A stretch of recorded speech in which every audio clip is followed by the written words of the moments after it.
the Browns' tape shows they may not trust their quarterback. Keyshawn Johnson's here, Dan Orlovsky is here as well, Marcus Spears and Adam Schefter. So much to get to today. We begin with you, Adam, the latest on Christian McCaffrey. What can you tell us? Do not expect Christian McCaffrey to play this week against the Detroit Lions, still nursing that shoulder injury. And so they officially ruled him out this morning, then changed the language on it and said he's not expected to play. He's not expected to play Sunday. And I think the fact that they're saying that now leads to the question if he'll be able to be back next week. As for Teddy Bridgewater, he was a limited participant in practice today. And essentially, they are waiting to see whether he's healthy enough to get through the week. If he can't go, P.J. Walker, Will Greer split the reps in practice, one would start. And then, of course, there's the Drew Brees story. Ed Werder reported that the second opinions that were solicited by Drew Brees confirmed the original diagnosis of a collapsed lung and 5 fractured ribs on both sides of his body. Doctors have not yet told him a time frame, so we don't know how much time Drew Brees is going to miss. We do know he's going to miss some time. We just don't know how much, Laura. Yeah, Drew Brees himself posted that he thought he'd be back pretty soon, but the doctor's kind of saying otherwise. More from Adam coming later in the show. And if the Saints start Jameis Winston, it's a complete 180 in terms of play style from Brees. Since joining the Saints in 2006, Brees ranked 65th out of 70 QBs with 1,000 passes in the air per attempt at 7.5 yards. And through his career, Winston's been way more aggressive, the most aggressive quarterback, in fact. The only guy averaging over 10 air yards per pass since we began tracking that sort of stuff 15 years ago. But we know it's also led to the turnovers. Coach Sean Payton, though, still refusing to commit to naming a starter for Sunday. Sean, can you share any updates on your plans at the quarterback position this week? No updates, Mike. I'm eating my bagel. I was hoping to be chewing it when you asked that question. No update on Drew's injury status either, specifically? Nope, nothing specific, yeah. What kind of bagel? Is it an everything bagel, or is it like sesame seed? Or It's a poppy seed steamed bagel, which are hard to find, actually. With cream cheese? Yep. Okay, we are not going to get derailed by bagels on this show, but I will say everything bagels are the way to go. Marcus, are you good with Sean Payton playing coy here on who's going to be the starting quarterback? Yeah, don't interrupt me while I'm eating my damn bagel. That's number one. Number two is this, Els. Why would he? Why would he name a starter? The defense that is going to have to face the New Orleans Saints is going to have to go into the game with 2 game plans, because we know Jameis Winston more than likely will look more like what Drew Brees did. And then Taysom Hill, obviously the change-up guy. And maybe you run Taysom Hill out there at first. But the bottom line is this. It's to keep people off balance. This is so smart by Sean Payton. He understands that he's still evaluating what his plan will be as the week goes along and they get closer and closer to this game. So don't serve up anything for the squad that you're about to play against in order to give them a beat on who will be coming out there, who will be starting, what your game plan to be formulated around. I like exactly what he's doing because it is such a difference between both quarterbacks that you have to prepare for 2 of them. Yeah, you know, Adam, I feel like we're all just acting like Jameis Winston's going to be the starter and assuming that, but should we be living in that world? Well, listen, I don't think the Saints have made a decision here yet. Sean Payton himself said it in between bites of his bagel this morning. I don't know whether he had cream cheese or butter on that bagel, but I also don't think that he's made a decision there on the quarterback. People are assuming Jameis. I'm not so sure that'll be the case. I think Taysom Hill's in the conversation. So we'll see what they wind up doing here moving forward, but I wouldn't be shocked if it were Taysom Hill. I want to take that because, listen, if you just take Jameis Winston and place him into that offense, it's going to be okay. That offense has got one of the best play callers in the NFL, a top 5 offensive line, a top 3 tailback, a top 3 wide receiver. So he'll be fine. But Sean Payton's got to look at this and go, okay, what's the best way for me to try and steal a game or 2 over this next potential month?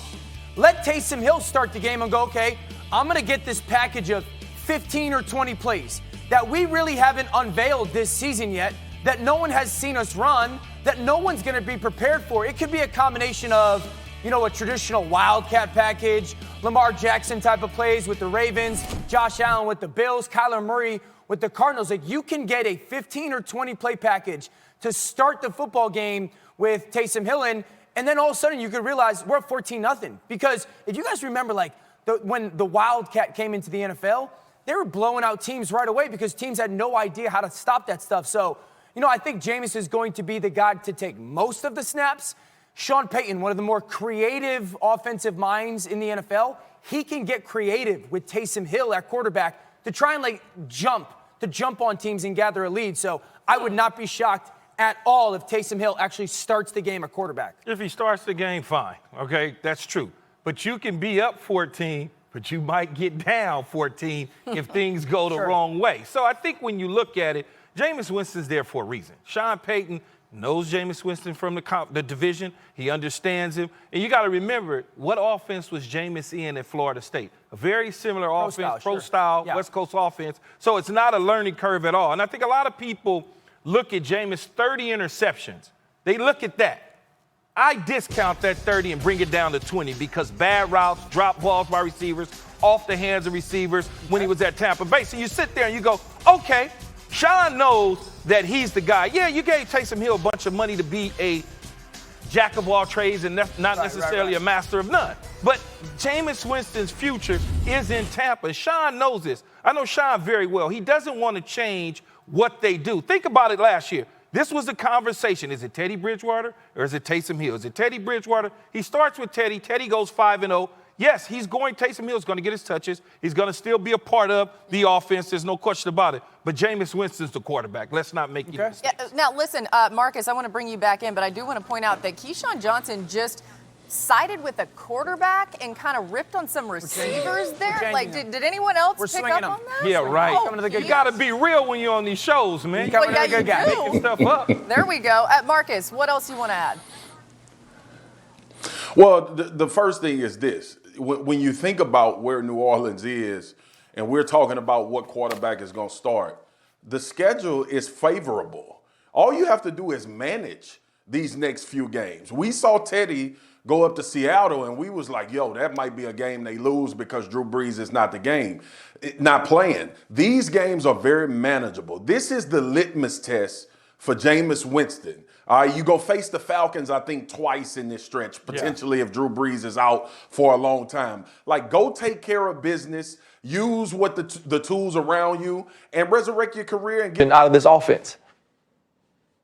Well, listen, you could say that, but in all due respect, I know how to answer questions. I'm not like some people I know that dance around stuff like Fred Astaire, Michael Jackson. I answer questions. The question was about explosiveness, and I firmly believe that I answered the question. I don't think it's going to be more explosive. Do you believe this team is explosive? I'm watching this, and I did.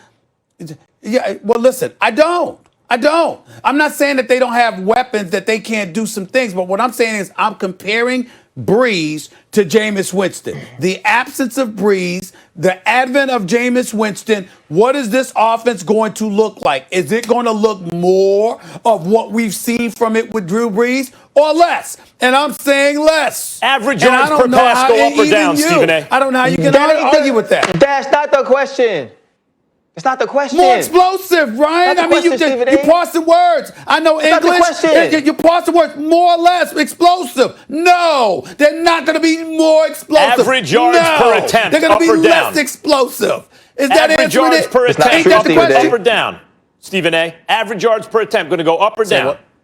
Average yards per attempt. Is it going to go up or down? Yeah, per attempt, per pass. Is that going to go up or down? I don't know, Max. I can honestly say I don't know. Per attempt. You can say it's going up. I think so. The incompletion. How about this? How about this, y'all? I answer that. I answer it. Yes, Max. The yards per completion is going to go up. But but in terms of the accuracy, the percentage, how much you want to make a bet it dips by about 10, doubt, but 10 that's to 15. Explosive too. Nobody you said game plan. Jameis might blow it up. The guy's going the other way for a pick six. That's explosive too. It blow the whole thing up. I don't see it. I don't see it, man. Stephen, this is what you're doing, man. This is what you're doing. No, listen. I'm sorry, Charlie, but this is what happened when you sign a big contract and it's your show. You start changing the question midstream so you can be correct. Because I did not. Where are they going to be more explosive? Can have a lot of meanings. It could be good or it could be bad. And I said no. Stephen A., you were explosive. I said no. You changed everything mid-question. He blew it all up. I answered the question. Well, listen, Stephen.